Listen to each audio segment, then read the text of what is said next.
¿Qué tal? Muy buenas noches, muy buenas tardes para quienes se conectan desde otros países. Damos la bienvenida a este nuestro seminario, Claves Geográficas del Problema Habitacional Argentino. Hoy es nuestro encuentro número 9 y volvemos a brindar en esta oportunidad una charla debate abierta eh, en un ciclo de charlas. Este sería el cuarto encuentro que brindamos bajo esta modalidad. Volvemos a agradecer al Departamento y al Instituto de Geografía de la Universidad de Buenos Aires, con quienes venimos articulando para la difusión de esta parte de nuestro seminario en forma abierta. También a la Secretaría de Extensión Universitaria y Bienestar Estudiantil de Filo UBA, a través de la cual también se brinda este seminario. Bueno, hoy tenemos el agrado de recibir al profesor Emilio Pradilla Cobos. Hemos tenido gente que se conecta desde diversos países de Latinoamérica, desde México, Colombia, Ecuador, bueno, gente del interior de Argentina también. Bueno, no me quiero extender en formalidades. Retomo algunas de las palabras que veníamos intercambiando hace unos minutos con Emilio y con Ricardo sobre la importancia de tejer, ¿no? Estas redes para compartir, para intercambiar y dándole importancia a la difusión, ¿no? De lo que hacemos desde investigación como parte de nuestro trabajo y en definitiva la importancia de estas redes de cooperación entre trabajadores universitarios que somos a lo largo de la región, en distintos países de Latinoamérica, y como eso también nos fortalece ante contextos adversos, como puede ser ahora particularmente el de Argentina. Entonces, obviamente, le damos peso a este evento desde lo académico, pero también desde lo político. Eh, Ahí, como comentaba Adrián hace un segundo, bueno, y vinculado a la perspectiva que venimos desarrollando desde el seminario, una perspectiva crítica, también queremos remarcar esto, ¿no? La cantidad de gente interesada en sumarse a la charla de hoy, ni más ni menos que con Emilio Pradilla Cobos, un referente de la teoría urbana crítica en América Latina, a quien hemos venido trabajando en el seminario a partir de varios de sus trabajos. Bueno, no voy a andar mucho en formalidades. Él en estos momentos nos visita como profesor de la Universidad Autónoma Metropolitana Unidad Xochimilco de la Ciudad de México. Bueno, es miembro investigador del CONACYT de México y de diversas redes internacionales sobre estudios urbanos y teoría crítica urbana. Bueno, le hemos propuesto abordar los temas de autoconstrucción e informalidad urbana, bueno, y todo el universo vinculado a ello. Así que, bueno, sin más prolegómeno, te vuelvo a agradecer, Emilio, y te cedo la palabra para dar inicio a tu presentación.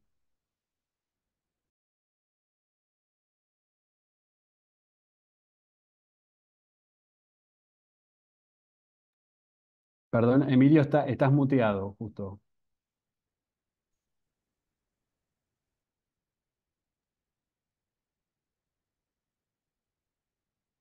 A ver, ahí sigue muteado el micrófono.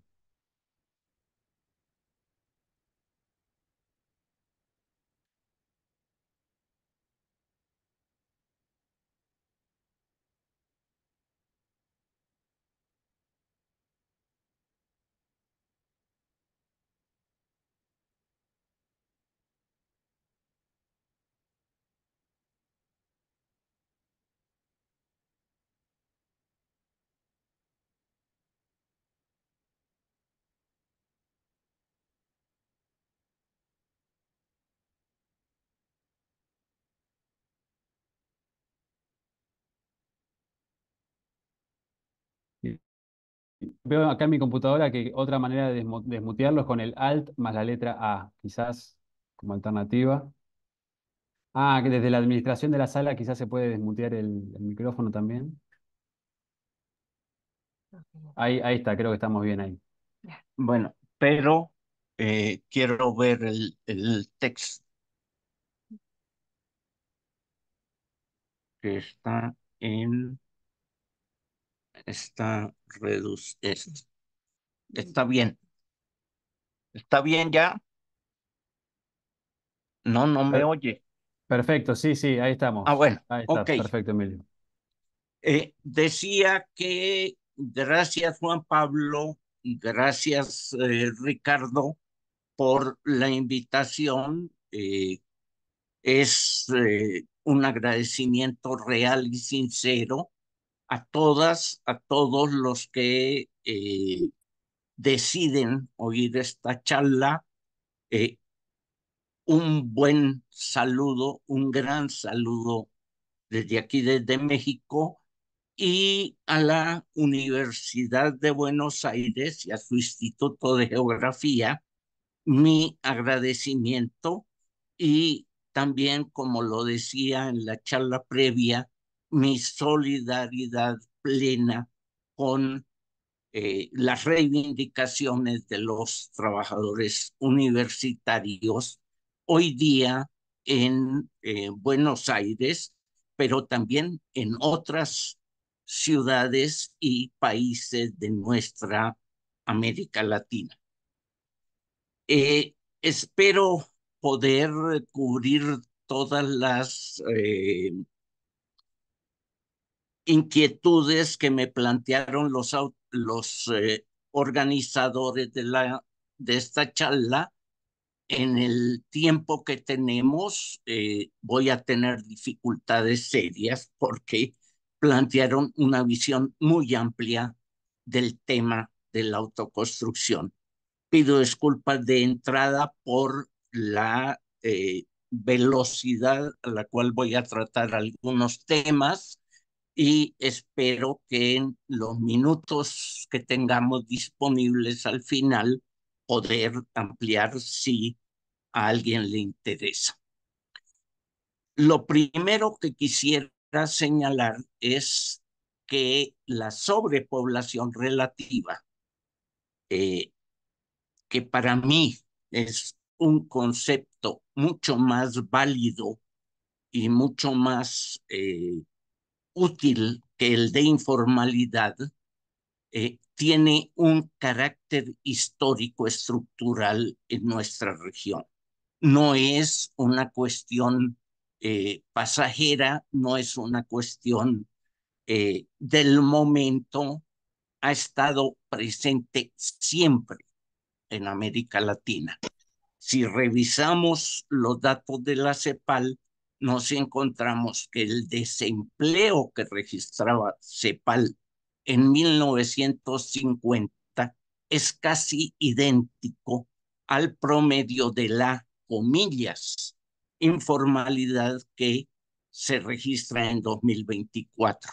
Es decir, un poco menos de lo que es el 50% el promedio de América Latina, con fluctuaciones que van desde el 30% en Costa Rica hasta casi el 80% de la población económicamente activa en países como Bolivia o Guatemala. Y digo que es una característica histórico-estructural porque surge precisamente de una industrialización tardía, trunca, desigual en países y ciudades, tecnológicamente dependiente del extranjero, contradictoria en recursos, es decir, entre más industrializábamos, más presión había sobre recursos escasos por el intercambio desigual entre países y por las condiciones mismas del mercado internacional de nuestras materias primas. Una que conducían inevitablemente a una transnacionalización de la industrialización y a un carácter abiertamente deudor, empeñado de nuestras sociedades. Por otro lado, es también una expresión de un desarrollo capitalista en la agricultura, eh, caracterizado por una forma de desarrollo gran terrateniente, lo que Lenin denominaba la vía Juncker o gran terrateniente, y que caracterizaba, y que ya lo hemos validado en América Latina durante muchos años, antidemocrático, represivo y expulsor masivo de población del campo hacia la ciudad. La autoconstrucción en esas condiciones de industrialización y urbanización fue una forma dominante en la urbanización en nuestros países. Y me estoy refiriendo a los años 40, 80 de industrialización rápida, de urbanización acelerada. En primer lugar, saturó rápidamente la vivienda colectiva, insuficiente, hacinada y sobre todo costosa, pero aquí quiero señalar, como veremos luego, es una de las características diferenciales en América Latina, este hecho, y una reproducción de la fuerza de trabajo que se caracterizó durante y se ha caracterizado durante toda la historia. Por eso es un hecho histórico, estructural, como una reproducción de la fuerza de trabajo mediante bajos salarios, servicios insuficientes cuantitativa y cualitativamente, y desempleo crónico. Esto ha llevado a que la autoconstrucción es a la vez la causa de, como veremos, la pobreza de la población, la sobreexplotación de la población, y es a la vez y al mismo tiempo un resultado de estas condiciones de desarrollo económico en nuestros países. De hecho, se convirtió en la mayoría de los países de América Latina como la única opción para resolver el problema de la vivienda. Sin embargo, hay que señalar que la autoconstrucción beneficia al capital y beneficia también la acumulación transnacional. Este hecho fue planteado desde hace ya muchos años, muchas décadas, más de un siglo, por Federico Engels en su conocido trabajo de contribución al problema de la vivienda, como el hecho de que la población eh, produzca bajo su costo, con trabajo familiar, con ayuda familiar, no paga, no cubierta por el capital, lo beneficia al sacar del salario el costo de la vivienda, ya sea en alquiler, ya sea en compra, sacarla del salario, no cubrirla con el salario y cargar todo el peso de su solución al trabajador mismo. Y por otra, esto beneficia evidentemente al capital, y puesto que nuestra industrialización fue dominada por las grandes empresas transnacionales, beneficia fundamentalmente a la acumulación de capital en el sector transnacional de las grandes empresas, al tiempo que produce un desarrollo territorial desigual y, diría yo, por tanto combinado. Lo combinado del desarrollo es una consecuencia inevitable de la desigualdad de este.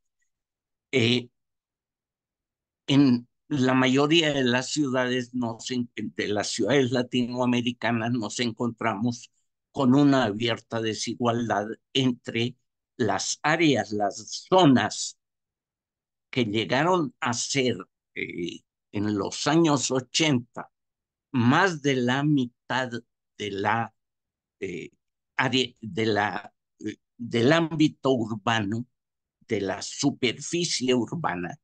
En algunas ciudades llegó a ser más del 50%, eh, da lugar a una ciudad abiertamente desigual, como lo veremos en la última parte de la charla.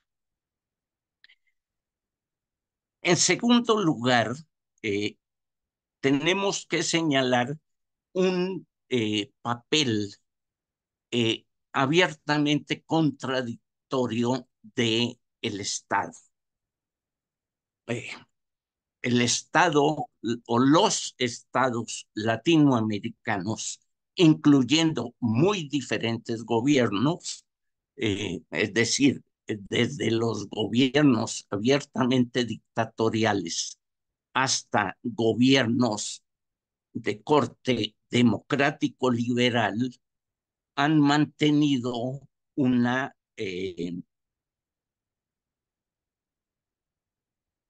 posición muy ambigua, muy contradictoria frente a la autoconstrucción. En general, nunca han abordado el problema de la sobrepoblación relativa, lo veremos también al final, y a lo largo de la historia, desde los años 40, hemos asistido a muy diferentes prácticas, desde la tolerancia eh, culposa, en muchos casos hasta la represión abierta hacia los procesos de autoconstrucción que suponen, por lo general en América Latina, no en la actualidad, quizás eh, que suponen el acceso irregular por vías irregulares, incluyendo la ocupación, la invasión de terrenos, eh, como parte de este proceso. Esta ambigüedad de la postura de los gobiernos burgueses ante la autoconstrucción ha incluido también la regularización de muchos terrenos que en el fondo ha tenido siempre la intención de vincular a los que regularizan la propiedad al pago de impuestos y particularmente el pago de impuestos prediales. Y en segundo lugar, han desarrollado también ocasionalmente en América Latina proyectos de autoconstrucción, pero basados en la propiedad del suelo, en la propiedad privada del suelo, para incluir a los autoconstructores dentro de la gama de eh, personas que cubren el impuesto predial. Podemos decir que en América Latina hay muchas diferencias. Si aceptamos la teoría del desarrollo desigual, evidentemente estamos hablando de que el fenómeno de la autoconstrucción asume muy diferentes características en ese periodo y hoy en América Latina. No es lo mismo el proceso que vieron ustedes los argentinos en el periodo de la migración masiva siglo XIX, primera parte, el siglo XX, la primera mitad del siglo XX, que lo que puede haber ocurrido en Colombia o en México. Entre otras cosas porque ustedes tuvieron mucho más el mecanismo de los hoteles donde vivían familias enteras en cuartos y no tanto el fenómeno de la autoconstrucción como lo tuvimos en en otros países de América Latina, donde muy rápidamente las vecindades se saturaron, vecindades escasas, costosas, eh, muy hacinadas y que dieron lugar en América Latina a movimientos sociales importantes en los años 20-30. Podemos decir, sin embargo, retomando las palabras de Priscilla Connolly, que la autoconstrucción es un paradigma específico latinoamericano, aunque tenemos que asumir enormes diferencias, enormes desigualdades entre los países, entre las ciudades, en su momento histórico, en su amplitud, en su ubicación, etcétera. Es decir, sobre la autoconstrucción no podemos hacer generalidades, es necesario entrar directamente al análisis de la historia y las características estructurales del proceso en cada país, en cada ciudad. ¿Qué ha pasado con el correr de los años y particularmente con la entrada en vigor de todas las reformas estructurales que permitieron la construcción del neoliberalismo en América Latina? En primer lugar, señalar que el neoliberalismo está en continuidad directa de principios, de planteamientos, de estructuras con las posturas, el patrón de acumulación neoclásico de finales del siglo XX, finales del siglo XIX, perdónenme el error, o bien con el liberalismo clásico de finales del siglo XVIII, principios del siglo XIX. Esta, dijéramos, historia del neoliberalismo no podemos ignorarla cuando analicemos el problema de la autoconstrucción. En el neoliberalismo ha habido eh, ha habido modificaciones sustantivas al proceso de la autoconstrucción.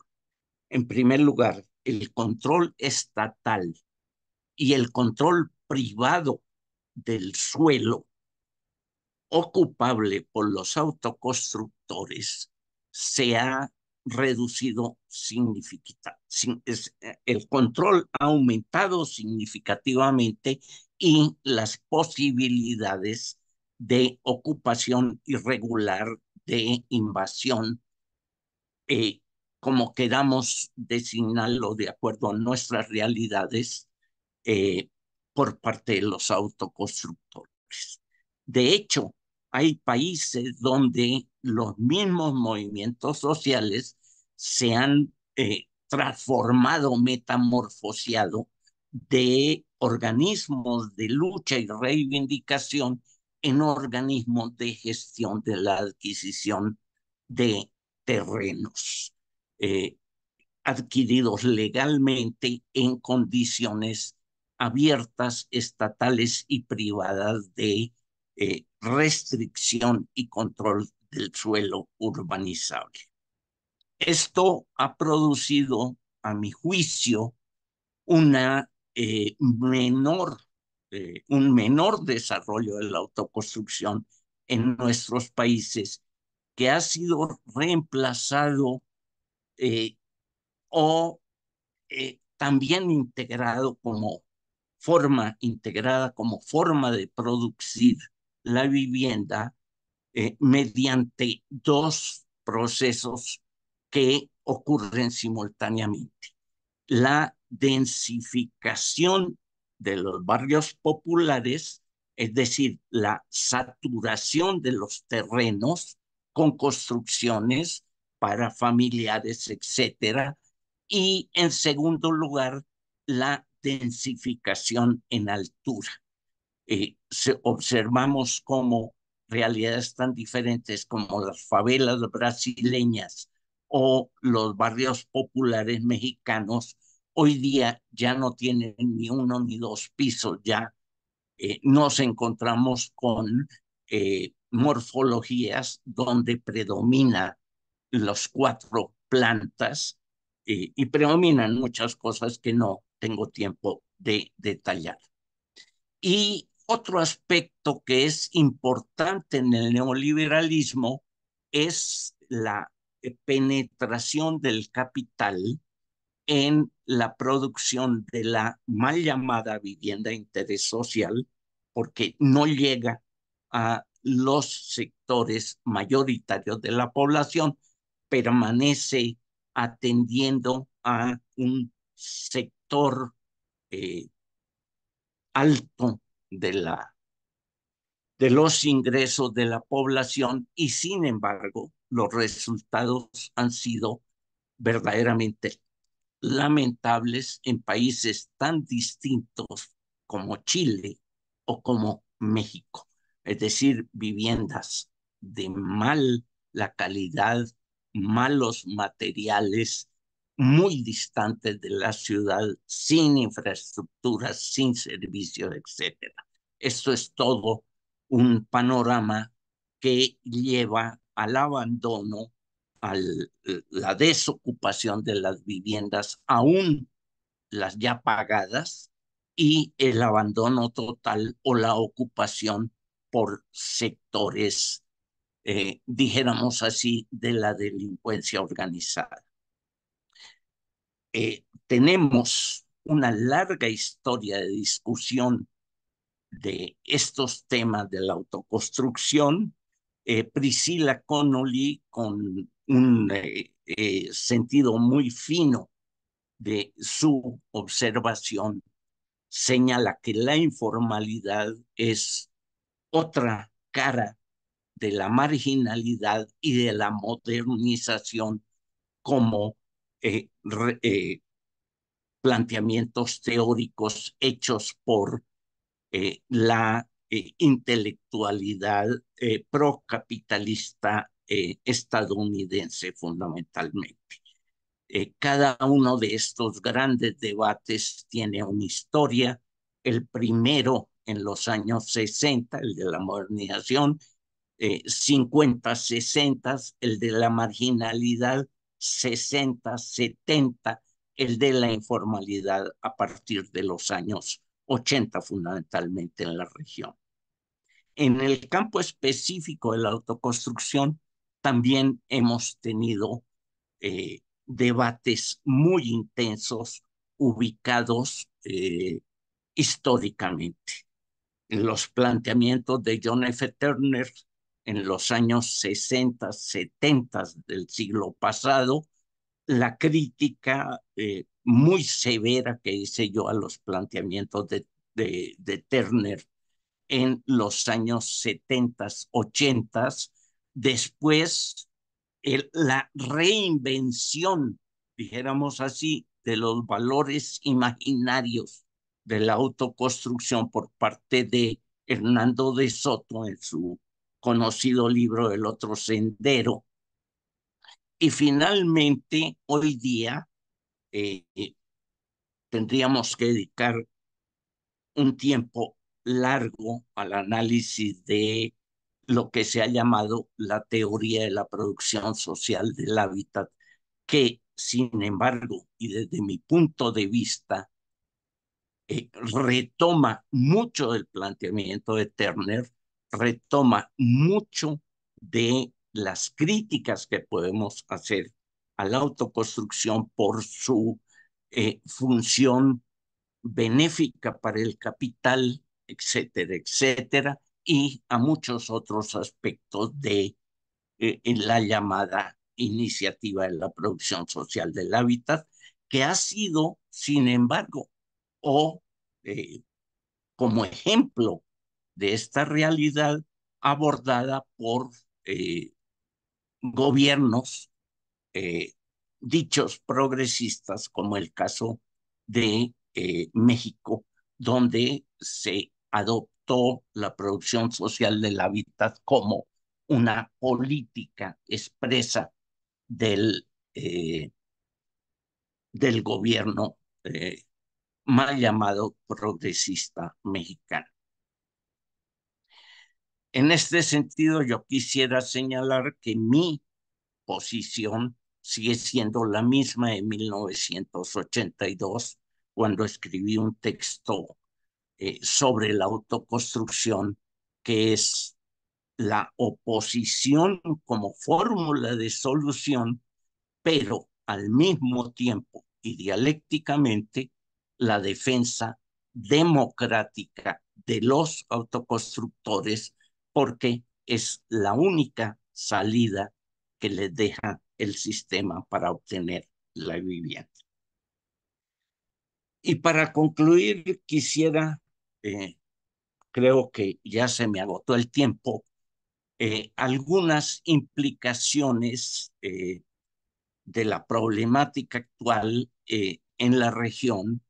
eh, lo titulaban los que apoyaron esta invitación, estos puntos de discusión, como las implicancias y los problemas actuales en la región, posibilidades y perspectivas a futuro. En América Latina es difícil en este momento hacer una única, eh, un único análisis de este tema, como siempre en la historia.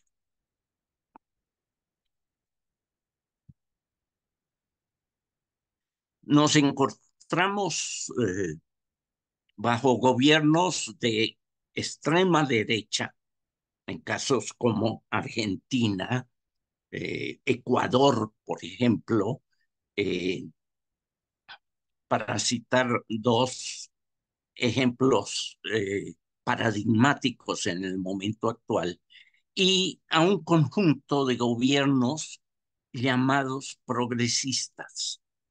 Eh,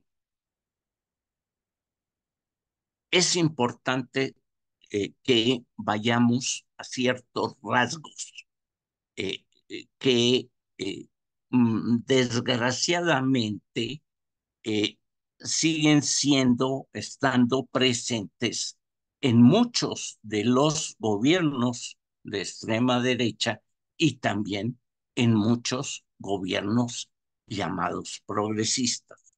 Evidentemente hay una enorme diferencia y dialécticamente diría yo que mi apoyo será siempre al progresismo frente a la extrema derecha. Sin embargo, parece que unos y otros han aceptado eh, la situación de una enorme sobrepoblación relativa en el continente, insisto, muy diferenciada por países, y el que una parte muy importante de la población, diferenciada según los países, realiza para subsistir formas de actividad económica no capitalistas. Es muy notorio cómo ni unos ni otros gobiernos, en general en América Latina, parecería que los gobiernos han aceptado como inevitable esa presencia masiva de eh, sectores dichos informales en diferentes ámbitos de la sociedad, visibles o invisibles en muchos casos, de los cuales lamentablemente tenemos que añadir a las formas de la violencia organizada o la violencia incidental que hoy domina en muchas de las ciudades del continente. Podríamos decir también que estos progresismos no han logrado resolver, dar respuestas al movimiento social que se ha expresado masivamente en muchos países. Recordemos las luchas chilenas, las luchas hoy día argentinas, las brasileñas, las ecuatorianas, las bolivianas, las colombianas, que han sido luchas del movimiento social, en muchos casos masivas del movimiento social, y que sin embargo no han encontrado respuestas a sus reivindicaciones y a sus demandas en los progresismos que eh, o se montan encima de las olas de este movimiento social o se benefician de ellas. Tenemos que señalar que en toda América Latina no hay realmente una mella al gran capital que los gobiernos progresistas no han afectado en ninguno de los casos al gran capital y en muchos casos no han siquiera revertido las reformas estructurales introducidas por los gobiernos neoliberales. Es decir, que siguen teniendo economías armadas sobre el neoliberalismo y sus reformas y condiciones de operación. Hay una dependencia generalizada en América Latina entre derecha, centro o izquierda a la eh, tecnología que no se produce en América Latina, que simplemente se importa o se ensambla en nuestros países, y también al capital extranjero. Es muy notorio cómo aplaudimos eh, todos los ingresos, las cifras del capital extranjero, nos vanagloriamos de ser los primeros o sin que haya una reflexión en los gobiernos progresistas sobre eh, el papel que ha jugado el capital extranjero en nuestro atraso estructural en la parte económica y social. Y podríamos decir, y con esto cerrar la charla para dejar cuando menos unos 20 minutos a inquietudes de ustedes, el público, y que me permita ampliar ciertos puntos que tuve que plantear muy rápidamente. Tenemos frente a los progresismos un hecho, y es que el anticapitalismo está ausente en la mayoría de los gobiernos. Quizás está presente el antiimperialismo, pero no está presente el anticapitalismo. Y tenemos que recordar que el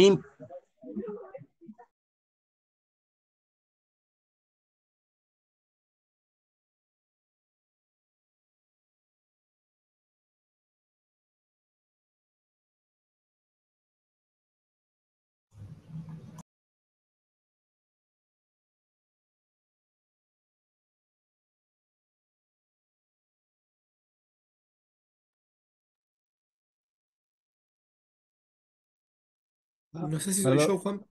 Se sí, cortó, perdón, ¿no? perdón, Emilio, se vuelve a aparecer muteado de repente.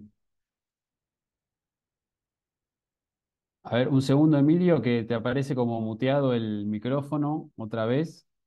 De repente pasó que apareció un micrófono abierto y quizá eso desconfiguró alguna cuestión. Pero está conectado, Emilio, ¿eh? Lo vemos conectado, pero está muteado.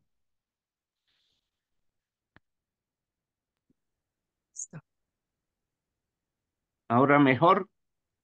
Ahí Ah, está. está, perfecto, retomamos. Se cortó Eh, justo cuando mencionabas lo de la ausencia del anticapitalismo. Bien, entonces lo que yo querría señalar es que el anticapitalismo, que es necesariamente un correlato del antiimperialismo, está ausente y subsumido en las plataformas de eh,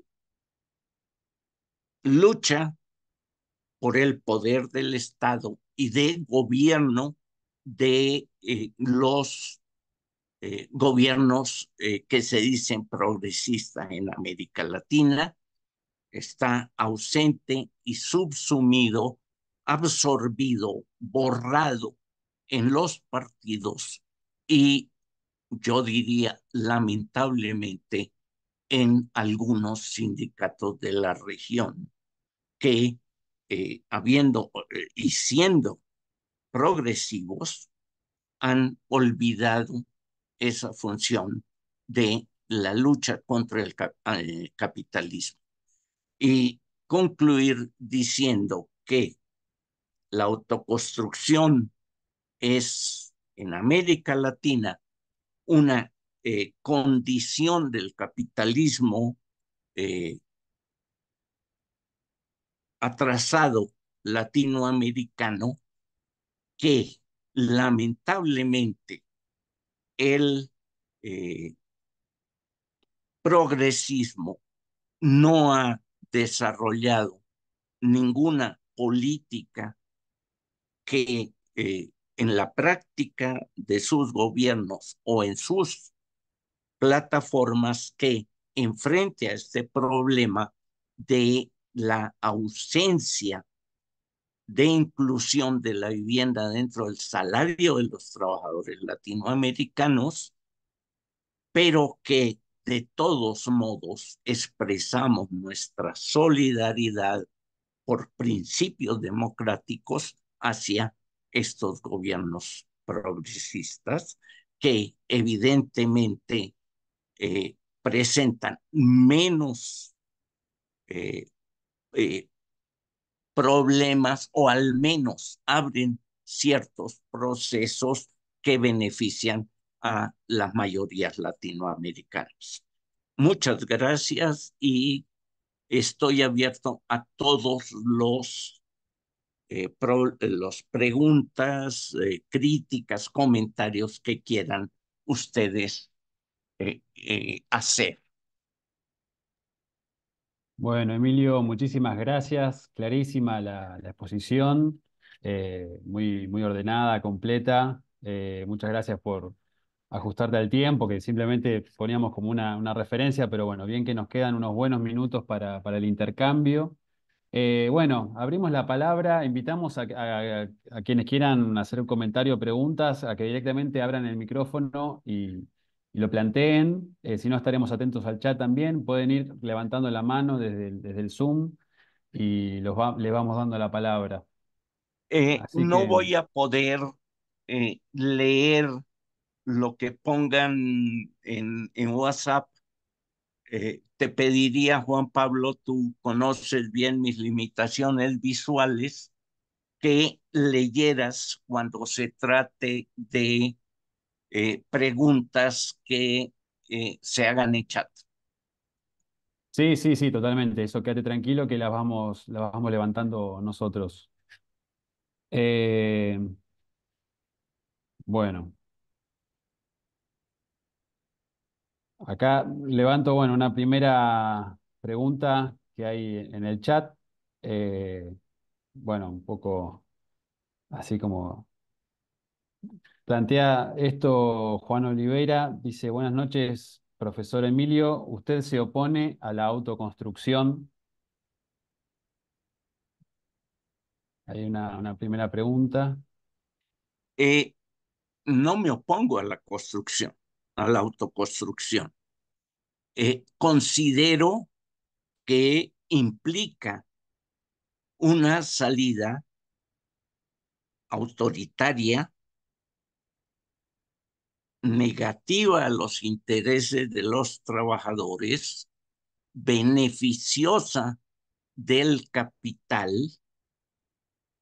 pero también que en las condiciones de América Latina es la única forma de acceder a la vivienda que tienen estas poblaciones, una forma muy costosa. No me detuve en eso, pero recordemos simplemente que la autoconstrucción se realiza con deducciones de los ingresos, que muchas veces afectan ingresos básicos como la alimentación, la salud, la educación. En segundo lugar, normalmente se realiza con la fuerza laboral, el trabajo de las madres, las mujeres, los hijos, que no son remuneradas por el capital. Y en muchos casos se mantienen gracias a una defensa muy costosa, en muchos casos tan costosa como que conduce a la muerte de muchos o a la cárcel de muchos autoconstructores y a la destrucción, a la confrontación con movimientos sociales. Entonces, no puedo considerar que la autoconstrucción sea una solución de los gobiernos progresistas o algo más. Considero que es una solución contraria a los intereses de los autoconstructores, que por tanto debería ser desterrada de las propuestas eh, de los partidos, los gobiernos y los intelectuales socialistas, lo cual no quiere decir que no defendamos a muerte, no defendamos a los autoconstructores, porque lo hacen para sobrevivir, lo hacen para poder tener acceso a un techo. Hay algunos que se benefician económicamente de esta situación, pero eso no cambia el hecho de que eh, es la única opción que tienen y frente a los estados represivos expresamos nuestra defensa democrática de estos sectores, pero no consideramos que sea una opción programática válida para partidos, organizaciones populares o gobiernos. En Bueno, esto podría decir que mantengo la postura que expresé desde hace ya más de 40 años. ¿Por qué? Porque eh, los 40 años transcurridos no me han dado ninguna muestra de que algo haya cambiado en la autoconstrucción.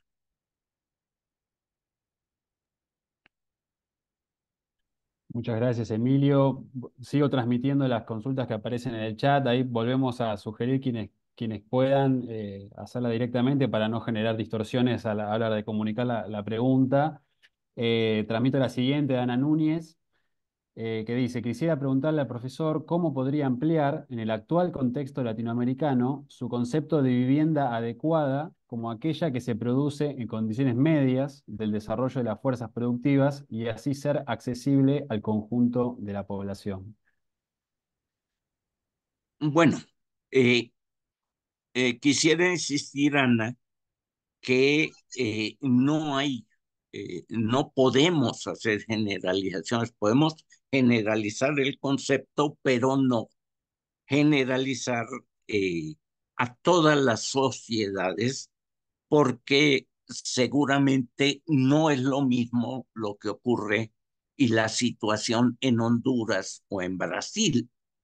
Evidentemente hay un desarrollo de las fuerzas productivas muy diferente entre Brasil o México, por ejemplo, Ya no sé cómo ubicar a Argentina, pero pues tendremos que seguir viendo qué ocurre en Argentina, pero no es lo mismo el desarrollo de las fuerzas productivas en estos países o bien el que pueda haber en Honduras, en Nicaragua.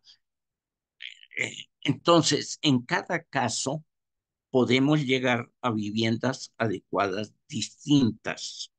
De hecho, hay componentes, recordémonos las viejas palabras del maestro, hay componentes históricos y morales en toda definición de una necesidad. Y esto es válido para la vivienda. Es decir, podríamos decir eh, que en México, por ejemplo, la vivienda que deberían tener todos los habitantes del país es la vivienda que se intentó hacer, pero bien hecha, en los años 90, con un costo que no sea el costo que tuvieron que pagar esas poblaciones. Hay unidades de vivienda localizadas a 40 kilómetros de la periferia urbana de esta ciudad. Eh, como decía un, una ama de casa que habitaba una de estas unidades a un periodista, escuchamos hasta cuando el vecino tiene relaciones sexuales, porque los materiales son tan malos que de una a otra vivienda se oye todo lo que ocurre, etcétera, etcétera. Entonces, esa vivienda, pero adecuadamente ubicada, con todos los servicios, etcétera, etcétera, sería lo que podría ser una vivienda adecuada para esta población trabajadora. O más arriba, eh, yo pregunto por qué un trabajador tiene una vivienda que tiene que ser diferente en todos los aspectos a una vivienda de un habitante de eso que llamamos clase media, la pequeña burguesía histórica en nuestros análisis. Entonces, eso sería, Ana, pero tendríamos que analizarla para cada realidad y creo que hay muchos trabajos en ese sentido ya en América Latina. Ayer mismo oí un trabajo que trata de llegar ahí. No sé si bien o mal, ese es otro problema, pero es en las realidades concretas, en la historia concreta de una sociedad, que podemos llegar a definir qué es lo que deberían tener todos nuestros habitantes en América Latina. En muchos casos no es producirla de nuevo, pero todo eso tenemos que analizarlo en cada particularidad de cada nación, de cada país latinoamericano.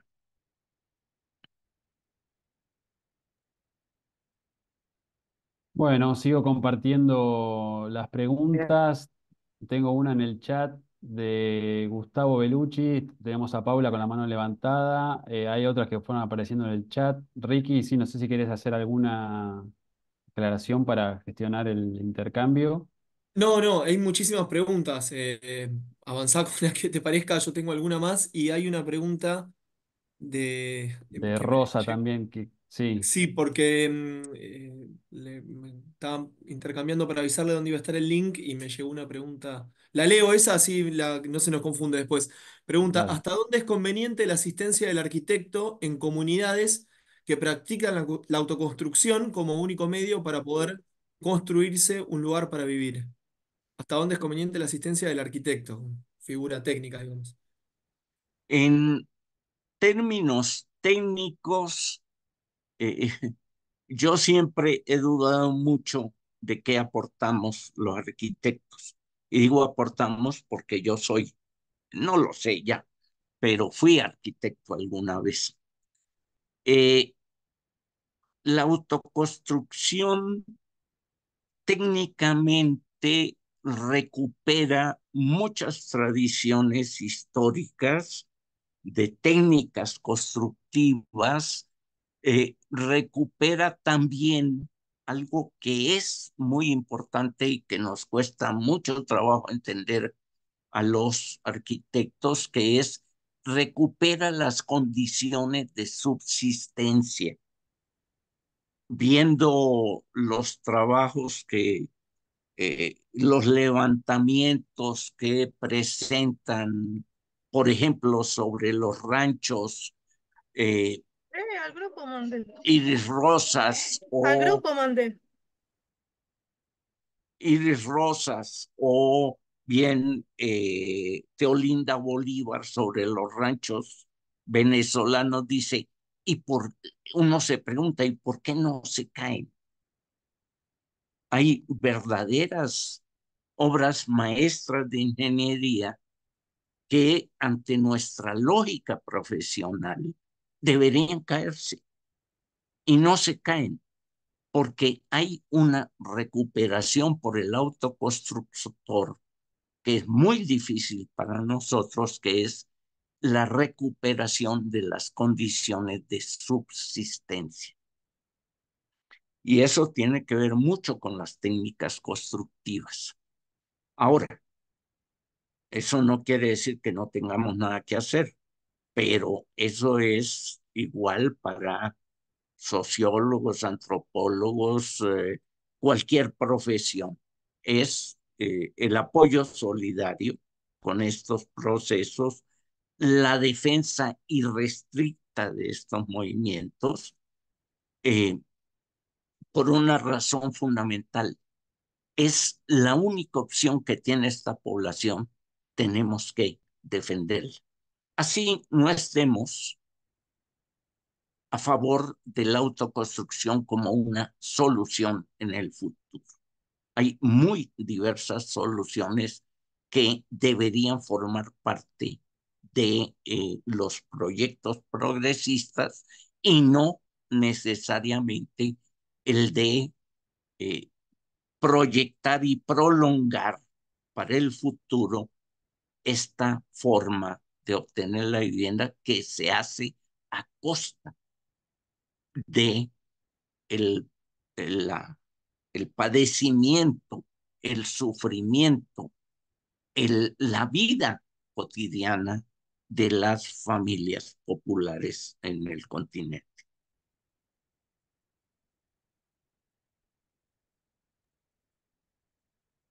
Bueno, muchísimas gracias, Emilio, y a quienes van acercando las consultas. Estamos ya pisando las 10 de la noche en Argentina.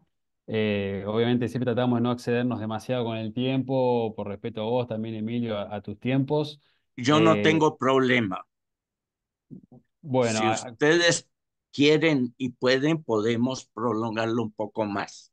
Yo no tengo ningún problema.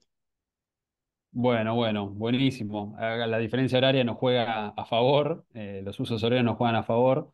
Entonces, si te parece, Ricky, voy pasando la consulta de Gustavo, después está Paula, ahí con la mano levantada, y después, bueno, si nos queda más tiempo, seguimos con la que está en el chat. Gustavo Bellucci consulta acerca de si para usted el financiamiento de la vivienda debería estar a cargo de los empleadores como forma de disminuir la apropiación de excedentes de producción, por el Estado con recuperación de fondos de los sectores más desfavorecidos de la población. Si no es así, ¿qué sistema de financiamiento sería conveniente? Con apropiación de excedentes me refiero a la plusvalía dada por el trabajador. Eh, yo diría que debe estar en manos del Estado mientras él exista, pero reivindicaría una abierta participación decisoria de los sectores populares que supuestamente van a beneficiarse de esto. Si caemos en manos privadas, vamos a tener el sometimiento pleno de este financiamiento a las condiciones que fije el capital, y particularmente el capital financiero que hegemoniza hoy el capitalismo en América Latina.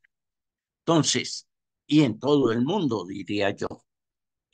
Entonces, creo que el Estado como ente colectivo, pero con abierta participación en todos los procesos de representantes representativos, y perdón la redundancia, de los supuestos beneficiarios de ese financiamiento.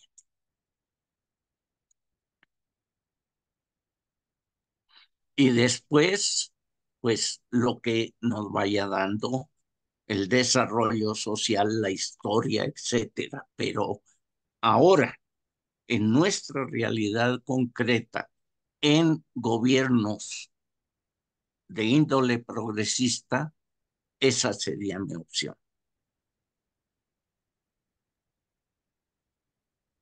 Muy bien, le cedemos la palabra a Paula. Bueno, buenas noches, gracias, profesor, por tu disertación. Me surge compartir una reflexión y, bueno, y un interrogante o varios interrogantes que pensaba mientras lo escuchaba y escuchaba un poco la participación de las consultas. Nos encontramos frente a una paradoja, ¿no? Nos encontramos frente a una paradoja eh, al entender la autoconstrucción como formas sociales de producciones espaciales, ¿no? Que nacen desde esas fuerzas expulsoras de la urbanización entendida como un...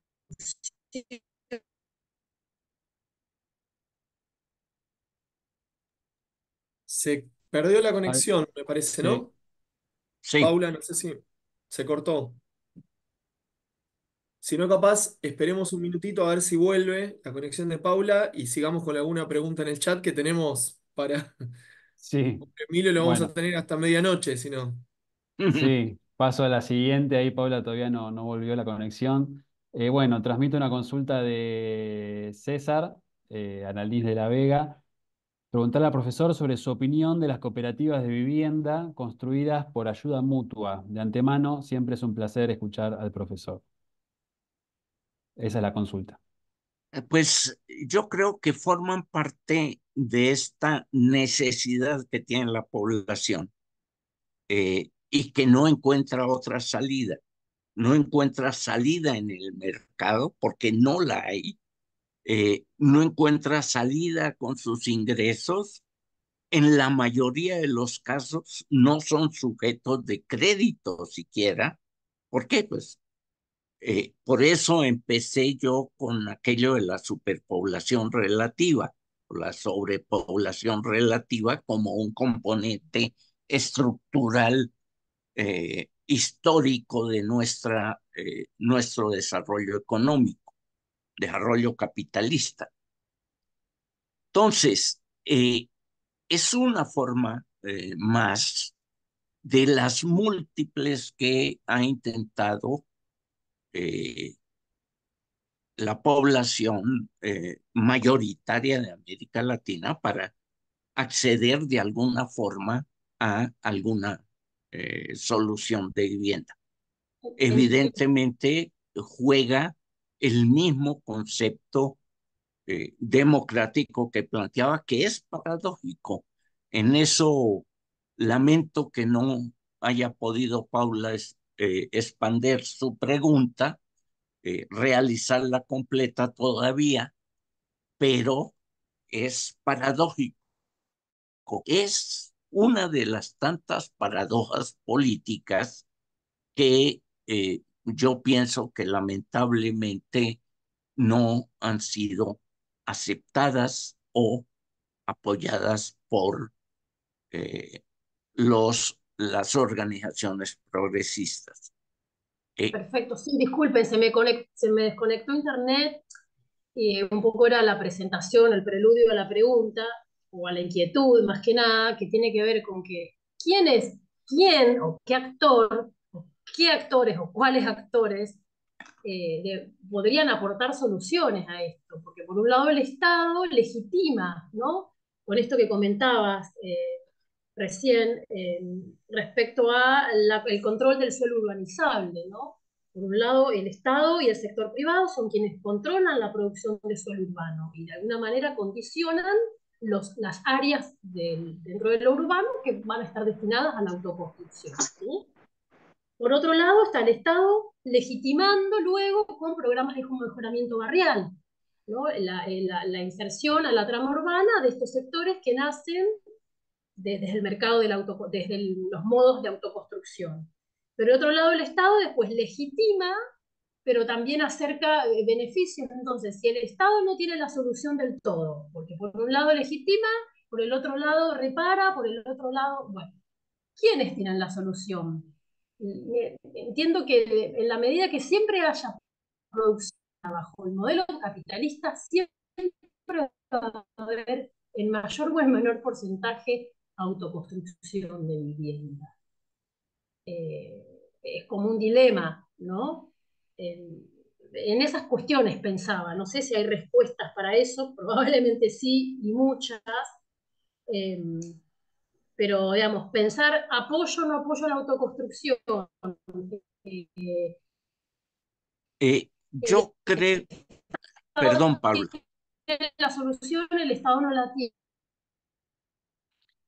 mire, el estado actual, y aquí incluyo las diferentes formas, lamentablemente tenemos que ir de la extrema derecha a la extrema izquierda.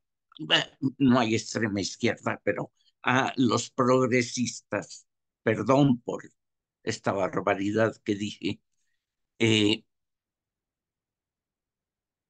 el, se aceptan toda una serie de, dijéramos, datos que no son datos propios, datos de resultantes de un análisis de las situaciones objetivas, sino datos propios de la operación patrimonial del Estado, es decir, el Estado como dueño patrimonial de muchos ámbitos y en particular el Estado como propietario patrimonial de la ley, por un lado, y los impuestos, por otra, es decir, el financiamiento público.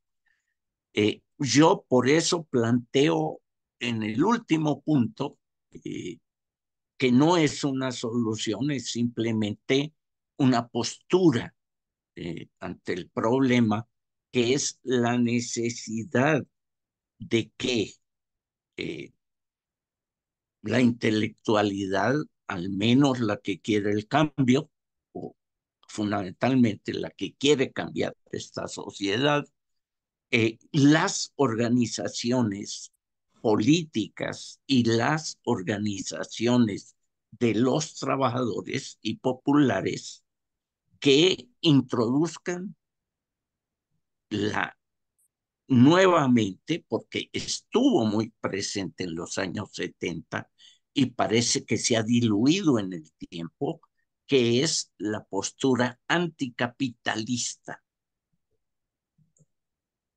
que implica precisamente esa concepción del Estado, la crítica a esa concepción del Estado patrimonialista, la crítica a esa concepción que por muy progresista que sea, termina siendo de esos valores patrimoniales del Estado, no el Estado como una expresión de los intereses de la población y de la ciudadanía, sino como un estado patrimonial. Y eso me atrevo a decir que ocurre con todos los progresismos que hay en el poder actualmente. Si me equivoco, seguramente por falta de información y pues tendría que aceptar el error, pero me da la impresión de que todos asumen el problema de la propiedad privada, el problema de la defensa de la ley o de leyes particulares o no las pueden cambiar aunque quieran, el problema del presupuesto, por eso me refería a la financiarización y a la participación masiva y representativa y decisoria en todo el proceso de financiación por parte de los estados. Entonces, Paula, sí estamos ante una paradoja, pero tenemos que hacer esa paradoja que sea en beneficio de los sectores que nosotros pretendemos apoyar o en algunos casos defender. Y eso tiene que ver con que los movimientos progresistas no luchen por el poder en este estado, sino que luchen por una transformación de ese estado. Y aquí reencuentro la discusión sobre el derecho a la ciudad. No creo que muchos, incluyendo Lefebvre, no luchamos por acceder a esta ciudad.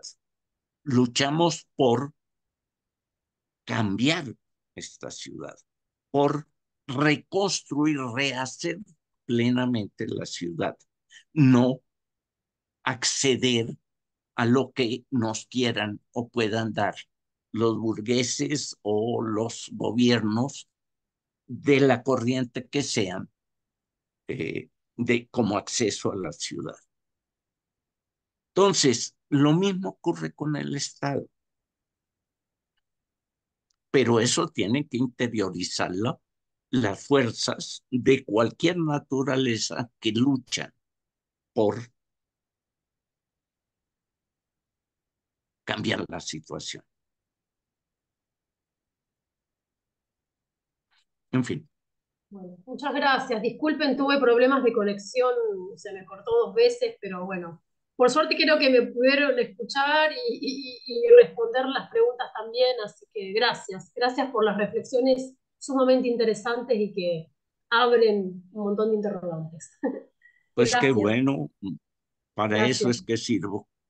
Claro que sí. Bueno, muchas gracias. Te volvemos a agradecer, Emilio, por este excedente de tiempo. Eh, Creo que las últimas respuestas fueron cubriendo algunas de las preguntas que estaban en el chat. Sepan disculpar si no llegamos a cubrirlas todas o en la manera exacta en la cual son planteadas, pero entiendo que algunas cuestiones transversales ya fueron cubiertas. En todo caso, si alguien quiere profundizar en alguna cuestión más, si quedan unos minutos, le damos la posibilidad. Quisiera pasarte la palabra, Ricky, para algún comentario o cuestión. Sí, tenía ahí la manito levantada, no sé si me tocaba o no, porque bueno, hay muchas preguntas, Emilio. Evidentemente ha sido un éxito la charla, quizás podamos, no sé, repetirlo, ampliarlo, hacerlo como con más tiempo. Me parece que va a quedar corto. Yo siento que va a quedar corto porque veo caras de colegas que vienen trabajando muy fuertemente, con mucho compromiso, el tema urbano, el tema habitacional, el tema ambiental, y estoy seguro que querrían poder tener más tiempo, más margen para charlar con vos, independientemente que nos quedemos un ratito más. Por ahí estaría bueno pensar a ver si en algún futuro no tan lejano podemos repetir mejoradamente la propuesta. Así que bueno, por ahí lo podemos pensar. Yo quería hacerte una consulta puntual, porque sé que es algo que está un poco presente en el auditorio, que me atraviesa a mí también. ¿Qué opinás de experiencias tipo la ley 341 en Ciudad de Buenos Aires? No sé si la tenés presente, pues es muy específico, pero es un tipo de financiamiento que va apuntado más a experiencias de cooperativas vinculadas a organizaciones de base, digamos. Entonces, la producción de esta vivienda se genera a través de esta vía cooperativa, pero con financiamiento estatal y con cierta asistencia técnica, que bueno, puede tener como ciertos matices, digamos, ¿no? Como una posible alternativa a la producción, bueno, empresarial, sistemática de viviendas, etcétera, que ha tenido algunas experiencias acá en Buenos Aires, hay algún proyecto de ley, quizá algo en Uruguay, y ya más, en general te pregunto que por esto me importa mucho, cómo podría ser nuestro programa de transición en relación a la vivienda, ¿no? Al tema habitacional, al tema del suelo, porque hay tantos problemas que uno no sabe por dónde entrarle, pues si esperamos a poder cambiar el estado y cambiar la ciudad, sentimos por ahí que falta mucho. Bueno, ¿cuáles son nuestras consignas con la cual poder llegar a nuestros propios compañeros trabajadores con algo que no sea una promesa a 100 años, sino que pueda tener una progresividad más en lo inmediato? Bueno, Ricardo, para la primera, la respuesta es, ustedes mandan. Eh, para mí, este tiempo que dedico a charlar con ustedes, en fin, pues es parte de mi trabajo. Eh, Trabajo que amo, que me gusta. Entonces, ustedes mandan cuando quieren que haya algo y que yo participe en alguna actividad, estoy disponible, salvo los días de final de año que sí los dedico a descansar, ver a mis hijos, en fin, cosas de ese tipo. Pero todo el tiempo pueden contar con mi apoyo, no eh, es parte de mi gusto por el trabajo. Entonces, ustedes mandan y ustedes dicen. Es cuestión de ponernos de acuerdo y ya. No hay más condición. Claro, mi salud, pero eso pues es un dato de la vida y no una condición o circunstancia. La segunda, creo que ya empecé a dar la respuesta.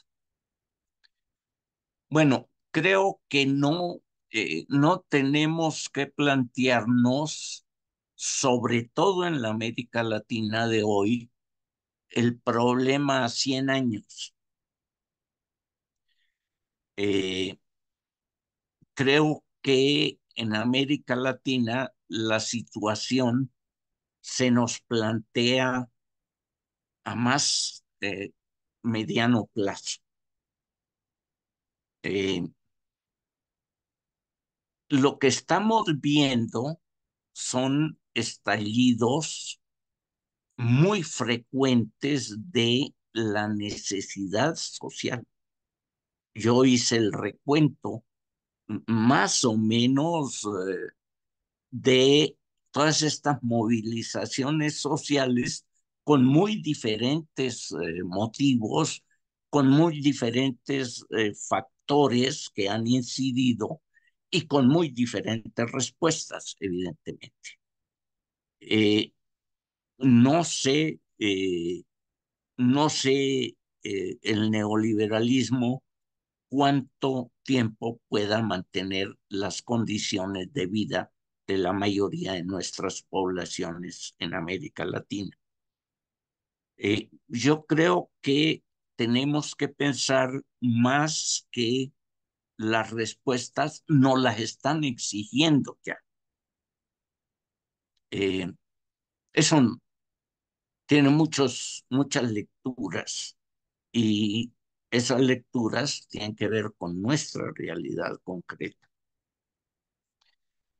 Entonces, mientras pueda modificarse alguno de estos datos de la realidad, evidentemente, como lo decía antes, todo apoyo a todas las formas de resolver la necesidad de vivienda que no comprometan nuestra autonomía y que no signifique una carga adicional para la población, hay que empujarlas. Y, entre otras, algunas de estas iniciativas que sí significan, de hecho, autoconstrucción, pues hay que defenderlas por aquella paradoja política que tenemos que responder en América Latina. Pero en este caso, sí hay por parte de los trabajadores de base condiciones de control sobre lo que significa el apoyo financiero del Estado. Si hay ese control, eh, hay que apoyarlas, estas iniciativas. Y si no hay condiciones de expresión de los intereses de los trabajadores, hay que exigirlas. Pero yo pienso, y es mi postura la que di sobre financiación, asumir esta tarea. Los gobiernos, los estados, que son otro nivel distinto, asumir esta tarea de resolver los problemas, pero con abierta participación decisoria de la población y representativa, porque hay muchos fantoches que se asignan la representación cuando no representan más que sus propias figuras. Yo solicitaría la representatividad real de estos que participan a nuestro nombre. Y obviamente una relación abierta de consulta con los sectores a los que representan. No estoy de acuerdo con la democracia esta liberal que nos lleva a elegir la semana entrante y después durante 6 años olvidarnos porque los señores deciden como les dice su presidente o el presidente de su partido. En eso, evidentemente, no estoy de acuerdo con la democracia liberal. Eh, es, dijéramos que es mi respuesta. Yo apoyaría abiertamente, pero exigiría como contraparte que los trabajadores puedan expresar sus posturas con carácter decisorio y representantes realmente representativos y que consulten permanentemente con los representados. Esa sería mi opinión, Ricardo. No conozco mucho la ley, pero tú sí, y yo doy esa opinión para que tú la pienses o sigas actuándola si ya la has asumido. Muchas gracias, Emilio. Bueno, estamos llegando ya a las 10:30 de la noche de Argentina. Nuevamente, revisando las preguntas de chat, creo que Emilio ha ido cubriendo varias de las cuestiones. Si les parece, como para redondear en esta media hora, damos paso a la última pregunta. La veo a Patricia Sánchez con la mano levantada hace un rato largo. Si les parece, cerramos con esta última pregunta. Adelante, Patricia. Gracias, Juan Carlos, eres tú, ¿no? Con Bueno, Pablo. Sí. Pablo, primero darle un fuerte saludo y abrazo al maestro Emilio Pradilla, a quien lo conozco, lo leo, he sido su alumna y me ha sido muy grato volverlo a escuchar ahora. Y segundo, yo quisiera compartirles más bien una experiencia que está absolutamente vinculado con la charla del doctor respecto a que en Guayaquil, ciudad de donde yo vivo, eh, bueno, primero es una ciudad que tiene un 60% del suelo urbano en informalidad, 60% del suelo urbano. La ciudad tiene alrededor de 30.000 hectáreas y desde los años 50 se ha venido dando un sucesivo crecimiento de la informalidad hasta los actuales momentos. Eh, Además, fortalecida fortalecida por un proceso de regularización de tierra, por un programa muy antiguo de legalización de tierra que nació en los años 60. La primera ley de legalización es de 1967. Y hasta ahora hay alrededor de unas 12 leyes que se han ido incorporando, reformando. Bueno, trato de resumir.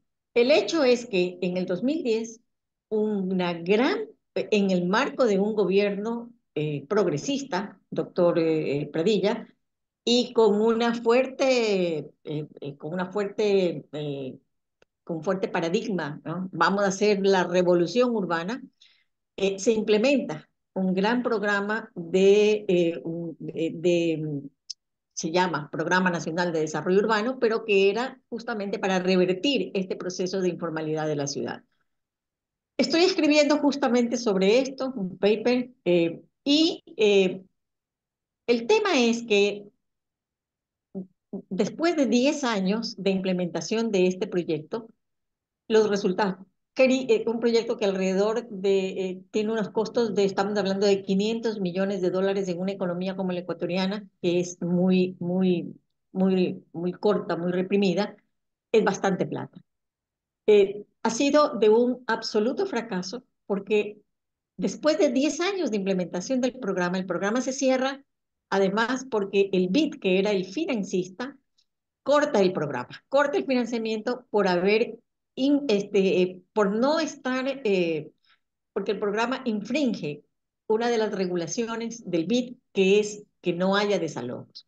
Y desde el comienzo, desde el primer día de implementación de este programa, los desalojos estuvieron presentes, porque justamente el programa lo que decía era, como promesa, vamos a regularizar a los asentamientos informales y eso implicaba sacar a todos los asentamientos informales para sobre esos terrenos construir miles, 50.000 viviendas que ya estaban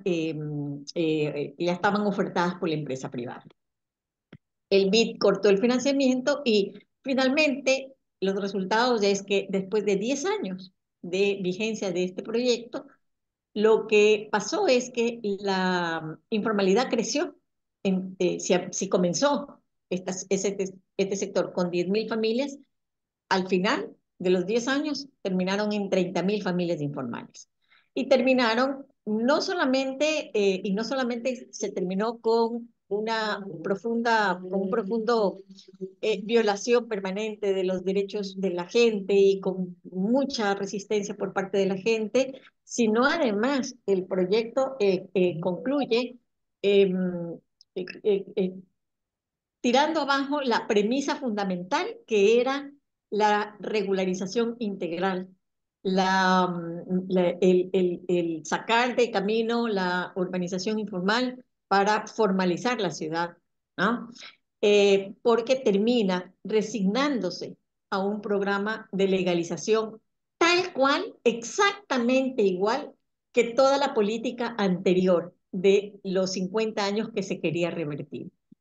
Una reflexión muy interesante cuando esté el paper va a ser publicado. Por supuesto, lo voy a hacer conocer al doctor y a todos ustedes, si es que eh, tenemos contacto. Seguramente el doctor él les dará llegar. Es una reflexión muy interesante en donde finalmente la gente lo que reivindicaba como su derecho básico era el suelo, sí, porque la construcción o la autoconstrucción necesita de un suelo.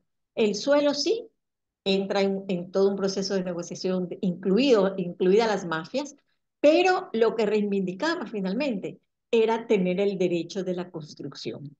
Y eso es la gran victoria, si podemos después concluir en que alguna victoria tuvo este proyecto, esa es como la gran victoria por parte de la resistencia de la gente, que en medio de todo lo que el doctor muy bien ha dicho, la autoconstrucción es el mal menor, ¿no? Pero al menos la gente logró mantener el derecho de la construcción de su vivienda en sus manos.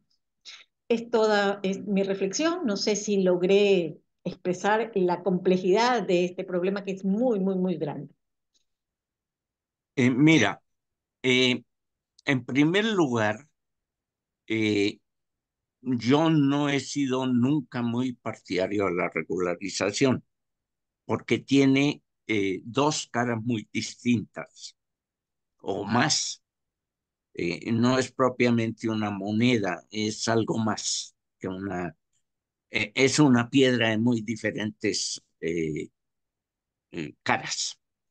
Primero, supone la integración a la propiedad, ergo al pago de impuesto predial, al pago de impuestos. Y yo diría, los pobladores populares tienen la sabiduría para saber que eso les va a implicar que tienen que pagar por algo que han ocupado para su subsistencia. Entonces, tiene esa cara que no la puede evitar ni un progresista o no la evita en la práctica. No, no sé si pueda o no pueda, pero no la evita en general. Es decir, regularización implica propiedad e implica pago de impuestos. Integración a la legislación del pago de impuestos, empezando por el predial, que es muy significativo. Eh, yo creo que los gobiernos llamados progresistas tienen un pecado original que es la soberbia.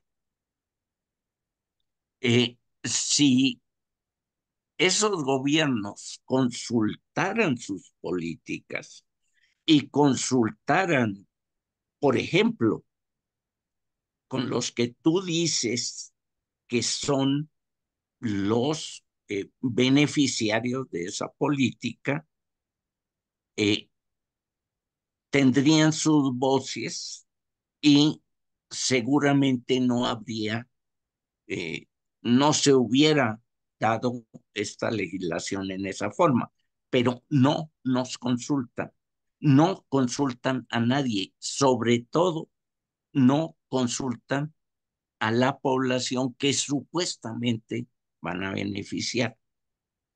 Y esto pasa en todos los gobiernos progresistas. Está pasando en México actualmente con las políticas de vivienda.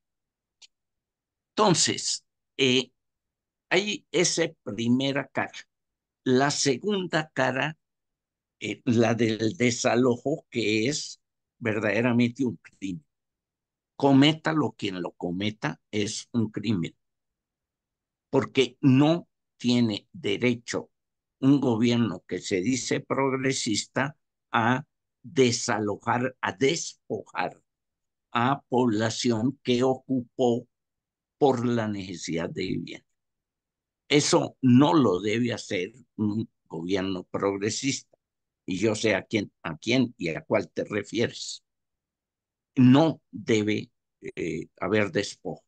Lo que ocurre entonces, en definitiva, es una política anti-autoconstructores, anti toda esta solución de la necesidad por parte de los constructores, de los autoconstructores, que trata de sacarlos para utilizar ese terreno para el sector capitalista inmobiliario. Y entonces caemos en los supuestos que hemos discutido todo el tiempo. Y lo que hace en última instancia es obligar a a esta población a iniciar nuevamente el proceso de autoconstrucción en otros terrenos, porque donde ya la realizaron, se les despoja, a nombre de su beneficio, se les despoja y se les expulsa. Entonces, con todo respeto, es un absoluto error antipoblación por parte de ese gobierno dicho progresista. En mi opinión, eh, es dura, pero es real. Y lamentablemente los gobiernos progresistas en América Latina han hecho, no diría que muchas tonterías, muchas idioteces en este campo. Pero bueno, creo que esta es una más. Y por favor, Patricia, mándame el texto. Me encantará leerlo y comentarlo. Primero contigo, obviamente.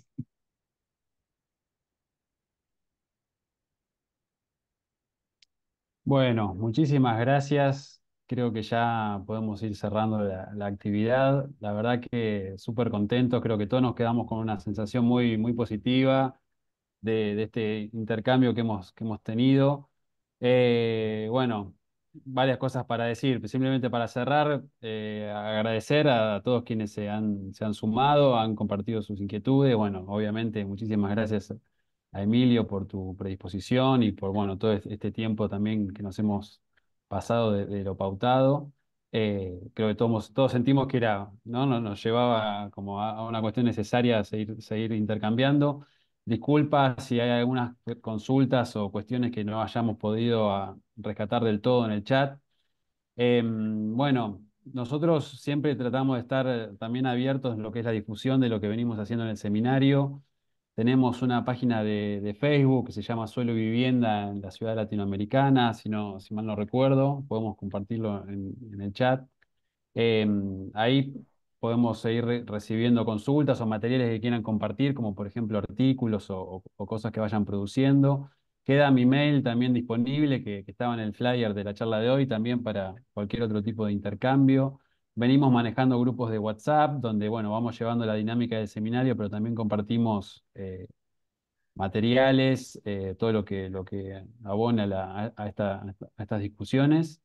Los invitamos también a las próximas charlas que vamos a tener como parte de este ciclo, las podrán ver en los flyers que estuvieron circulando. Bueno, en lo personal creo que quiero destacar, digamos, el resultado del intercambio de hoy desde lo profesional, desde lo académico, desde lo humano y desde lo político también. Eh, Creo que ha sido muy rico en todos esos aspectos. Bueno, para no extenderme ya de gusto, le paso a Ricky la palabra si quieres hacer algún comentario también para ir cerrando. No, bueno, Mira, perdón, Ricardo. no, te iba a saludar, Emilio, saludar a toda la gente que está participando. Bueno, coincido con Juan Pablo, creo que fue una instancia hermosa, quedó un poco corta, siento eso, así que seguramente te estaremos escribiendo para ver si podemos hacer alguna segundo capítulo de la charla. Bueno, y ya te saludo y me despido, te dejamos el cierre. Mira, Ricardo, a ti, a Juan Pablo, lamento no conocerte personalmente o no recordarme personalmente conocerte. Hace ya buen tiempo que no voy por la Argentina. Eh, Decirles que me agradó mucho colaborar, estar en esta hora y media. Eh, es muy gratificante para mí y estoy a vuestra disposición en cualquier momento. Ustedes simplemente ya tienen mi correo y pueden proponer y dependiendo de mis circunstancias nos pondremos de acuerdo. No tengo ningún problema, me encantan estos intercambios porque es una entre muchas formas de nutrirse uno mismo. de la participación, el intercambio con el público. Eh, yo les digo, no sé, porque ahora ando en otras cosas, pero no sé si pueda en algún momento escribir lo que me aportó esta discusión, pero fue mucho lo que me aportó. Por tanto, mi disposición, mi agradecimiento a todos los que participaron, que hicieron o no hicieron preguntas.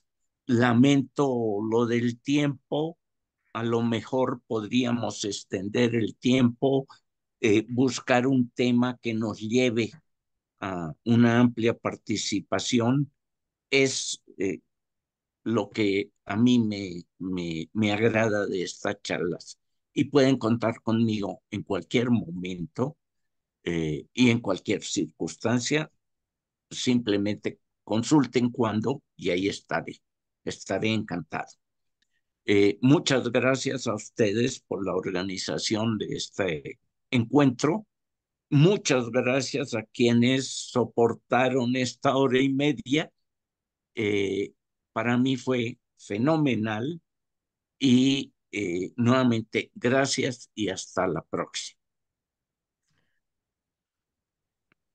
Muchas gracias, gracias, Gracias, gracias. profesor. Gracias. Gracias, Bueno, Vicky, Juan. Gracias, muchas Gracias. gracias. Chao. gracias a ustedes. Recuerdo algo que me faltó decir en cuanto a la difusión, que la charla va a ser posteriormente subida al canal de YouTube del Departamento de Geografía de UBA. Después la compartiremos el link cuando esté por las redes de siempre. Te lo mandamos a vos también, Emilio, para que lo difundas. Eso más en la pastoral me faltó decir eso.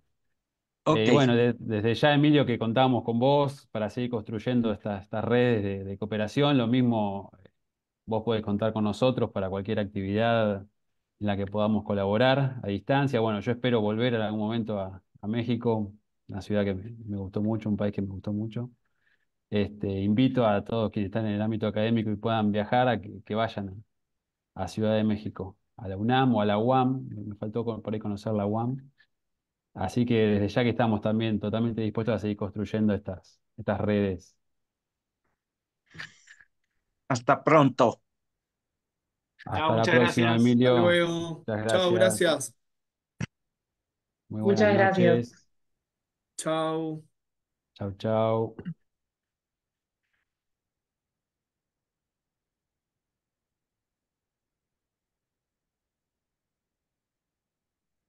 Bueno, vamos cerrando. Paramos la grabación ya, ¿no?